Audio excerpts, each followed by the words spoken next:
ইনশাআল্লাহ।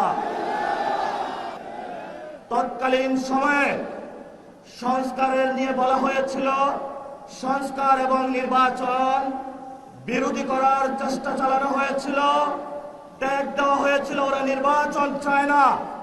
আমরা তোমাদের চোখে আঙ্গুল দিয়ে দেখেছি, আমরাই বাংলাদেশে গণতন্ত্র চাই, তোমরা চাও ভোট ডাকাতি করতে। এখন সময় এসেছে, কোন ৯/৬ চলবে না। সংস্কারে জনগণে যে হ্যাঁ ভোটে ম্যান্ডেট দিয়েছে, দ্রুত বাস্তবায়ন করতে হবে। সাথে সাথে বাংলাদেশে সন্ত্রাস, চাঁদাবাজি, দখলদারিত্ব বন্ধ করার উদ্যোগ নিতে হবে। এবং নির্বাচনের আগে আমরা এই বাইতুল মোকাররমে দাঁড়িয়ে একটি প্রটেস্ট করেছিলাম। ভোট ডাকাতির জন্য আমাদের জামাত ইসলামের এক ভাইকে খুন করা হয়েছিল। আমরা বলেছিলাম আমরা আবার আসব, দ্বিগুণ হয়ে আসব।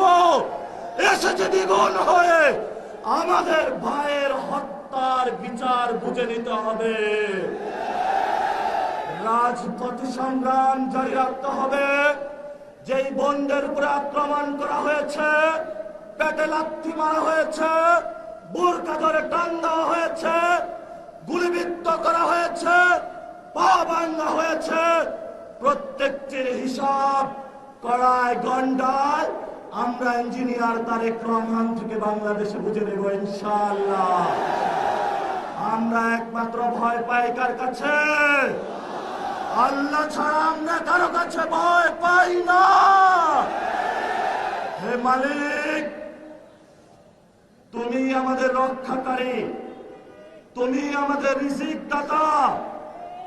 যারা এই বাংলাদেশে জনগণ 17 বছর অপেক্ষা করেছিল, আমাদের অধিকার ছিনিয়ে নিয়েছে, ভোট ডাকাতির মাধ্যমে ভাইদেরকে হত্যা করেছে। আরশের মালিক তোমার মালিকের বিচারে আমরা বিচার রেখে গেলাম। তুমি তাদের দৃষ্টান্তমূলক শাস্তি বাংলার মাটিতে জনগণের সামনে করবে। আমরা আজকে তোমার মসজিদের সামনে বিচার রেখে গেলাম। বাংলাদেশের মানুষ হতাশ হবেন না। লা তাহজান, ইন্নাল্লাহা মা'ানা।